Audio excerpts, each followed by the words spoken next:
నేపాల్ ప్రధానమంత్రి నేపాల్లో ఉన్నాడో లేదో తెలియదు. దుబాయ్ పారిపోయాడు. మళ్ళీ వస్తాడో లేదో తెలియదు. నేపాల్ మరొక బంగ్లాదేశ్గా మారింది. నాటి శ్రీలంకగా మారింది.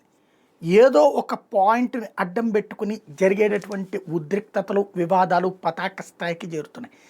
జెన్ జీ అంటే ఈ కాలపు యువతరం, ఆఫ్టర్ 2000 పుట్టినటువంటి వాళ్ళు. సమస్య ఏంటంటే వీళ్ళకి పూర్తి అవగాహన ఉండట్లేదు. సోషల్ మీడియానే ప్రపంచం అనుకుంటున్నారు. దాంట్లో సృష్టించేటటువంటి ప్రచారమే నిజం అనుకుంటున్నారు. దాంతో ప్రారంభించే ఉద్యమాలు పాలకుల నెత్తికెక్కి కూర్చుంటున్నాయి. ఆ మధ్యన శ్రీలంకలో జరిగిందైనా, మొన్న పాకిస్తాన్లో జరిగిందైనా, నిన్న బంగ్లాదేశ్లో జరిగిందైనా, ఇవాళ నేపాల్లో జరిగిందైనా అది ఏముంది అకస్మాత్తుగా పెద్ద వివాదం రావడానికి? అక్కడ ఏ బేభత్సమైన నిర్ణయాలు తీసుకున్నది లేదు.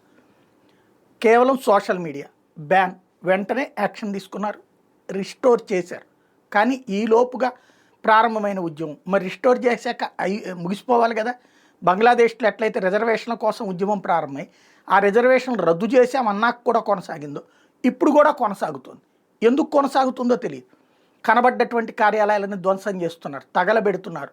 రాష్ట్రపతి భవనాన్ని ధ్వంసం చేశారు, ప్రధానమంత్రి కార్యాలయం ధ్వంసం చేశారు. అట్లాగే పార్లమెంటు లోపలికి ఆయుధాలతో చొచ్చుకెళ్ళారు. కనబడ్డ చోటల్లా దాడులు చేస్తున్నారు.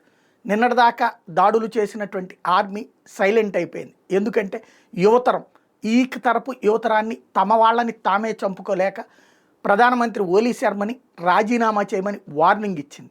చివరికి ఓలీ శర్మ రాజీనామా చేశారు. నిన్న హోంమంత్రి రాజీనామాతో సరిపెడదామనుకున్నటువంటి ఓలీ శర్మ ఇప్పుడు తనే రాజీనామా చేశాడు. అయినా ఆగట్లేదు, ఆందోళనలు కొనసాగుతున్నాయి. నేపాల్ అంతటా రచ్చ రచ్చ నడుస్తుంది.